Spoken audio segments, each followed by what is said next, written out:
My first take is that the Eagles are something special.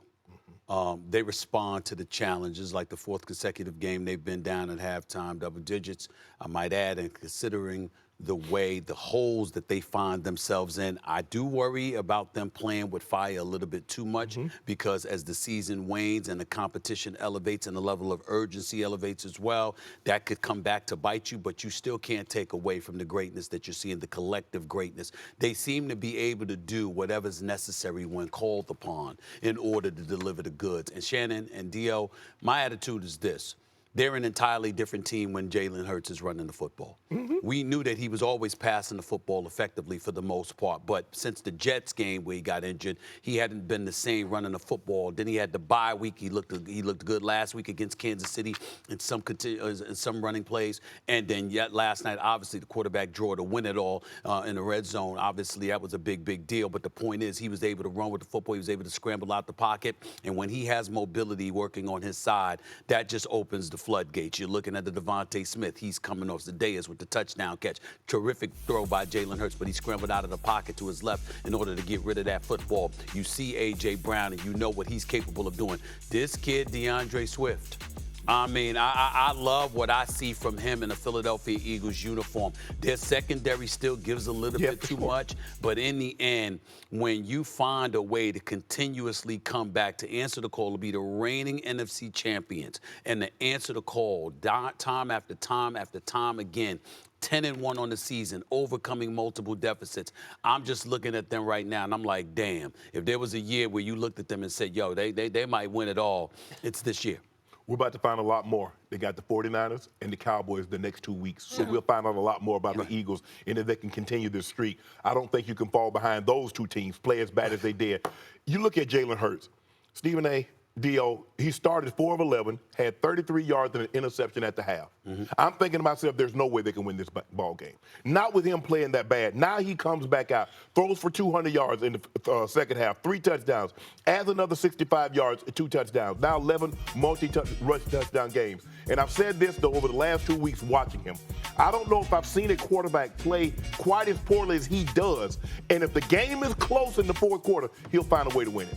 He's very Tom Brady-esque in that manner. Find ways to win ball games, be it with his arm, be it with his legs. And yes, we know he's always had dynamic legs, but his ability to throw the football, his ability to throw the football outside of the pocket is what's giving him the advantage now, because teams try to spy him and he'll buy time and find a guy like he finds Zacchaeus in the back of the end zone. He finds a Devontae Smith. Guys are making plays for him. Stephen A., the defense does concern me.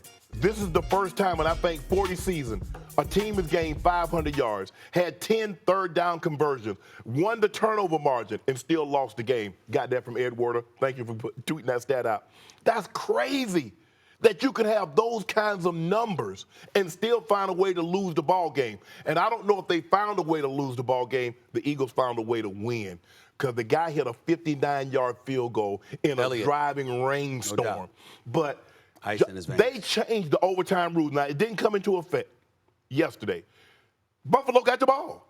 Remember in the playoff game against Kansas City? Well, if Josh Allen would have got the ball, he would have won. He got the ball yesterday. Now, I don't know who we can put this on, Gabe Davis or Josh Allen. One or the other. But you got to make that play, Dio. That's your ball game right there. That's the difference between winning and losing. Every play that Jalen Hurts needed to make late in the ball game, he made it.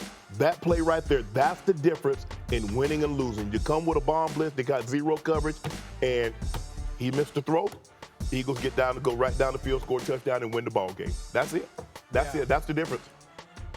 Yeah, I look at Philadelphia and I say they got a quarterback you can't kill. I mean, that's really what they're boiling down to. This is also the best second-half football team in the NFL. Yesterday's game, Josh Allen was the best player in the field. Jalen Hurts was just the more clutch. Josh Allen was unreal yesterday. He was the best player in the NFL. And so I hear you guys talk about Philadelphia's defense. What Josh Allen did on third down yesterday was in many ways like historical. I think the number is he was 12 and 19 on third and medium or long. That hasn't been done in like 20 years. So I actually don't look at Philadelphia's defensive performance and get a ton of concern about it. I just look at the performance of Josh and saying, unbelievable. And Shannon, to your point, like that fadeaway with Gabe and the final play for them, I wish he held it for just a second longer because it looks like Gabe goes out and Josh is throwing it in, and I wish he just held it for a second longer because that performance deserves a win.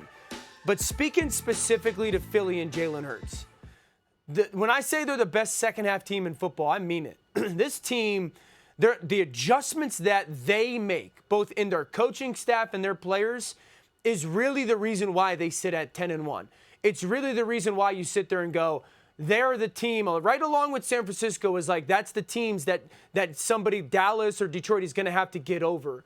But just speaking specifically to Jalen, last year it was, I've never seen this guy, I've never seen anybody advance as a passer the way that Jalen Hurts has. Yeah. And I think there's plays yesterday that kind of speak to that again. Some of those crossers that Shannon, that you're talking about, to Devontae Smith when he's cutting it loose. Mm-hmm. But there's two moments in that game that really irk me when it comes to the ending. If you go to the end of that game and that 2-minute drive to set up that 59-yard field goal, Shannon, you'll know this. Stephen A., if you go back to the Kansas City game in the playoffs, right? It was 13 seconds, and we all sat there and go, how do you let up that with 13 seconds? Yeah. Jalen throws 5 straight passes to his left for completions to get into field goal range. How does Buffalo not challenge that? How does Buffalo not stop that? Shannon, the ball's on the left hash, 5 straight snaps. He throws the ball to his left 5 straight times.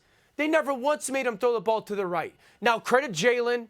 He does it, and Shannon, you mentioned it's very Brady-like, and RC mentioned this before. Brandon. It's not aesthetically pleasing.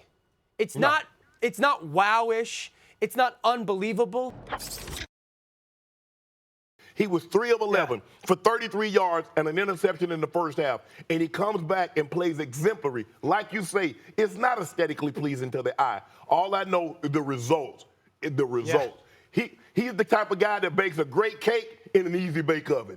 He doesn't have this Wolf. He doesn't have Viking. He doesn't have Thermador. He has an easy bake oven, and he's doing you a great cake. It's what he's doing, hey, Stephen A. Man, I don't think we get this kid. We don't give this young man enough credit. Because, like I said, because he's not wowing you with Mahomes and Herbert and Josh Allen type throws. Just winning. Yeah, he's not like Michael Vick out there with the ball in one hand moving all over the place. Right. All I know is at the end of the day, more times than not, his team is victorious. Yeah, he's won, can I just say this real quick? He's won 16 of his last 17 regular season games, 27 of his last 29. No question. He's absolutely phenomenal. He's absolutely phenomenal. But just to pump the brakes a little bit, just a touch. Okay.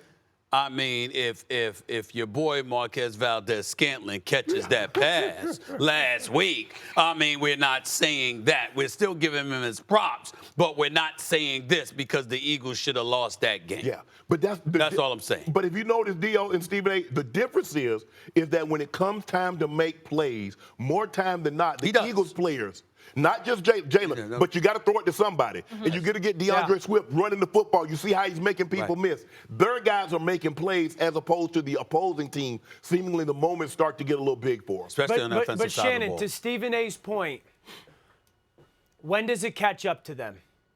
And if it catches up to them, okay?